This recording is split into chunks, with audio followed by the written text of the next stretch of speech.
रामकृष्ण हरी. चला आपण आज गावाकडे कशी दिवाळी साजरी करतात ते बघूया.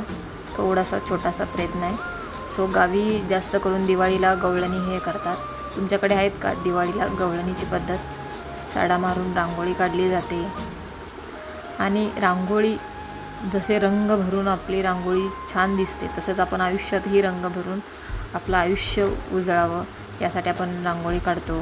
त्या गवळणीमुळे घराला शोभा आणि दिवाळीला खरं गावाकडे प्रत्येक दारामध्ये असताच. आणि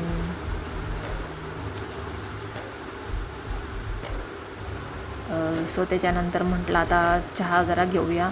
सो या चहा प्यायला. नंतर आधीचं ताट आधी घेऊन आलेलं मामाला दिलेलं खाऊ तो ताट घेऊन आला इकडे. सो हॅपी दिवाळी म्हणतोय तोही तुम्हाला आणि खातो आहे. त्याच्यानंतर म्हटलं आता दिवसभर तर का कामातून काय वेळ मिळाला नाही. सो संध्याकाळी म्हटलं तर जरा तयार होऊन फोटो वगैरे काढूया. पण काय पावसाने घातला घोळ.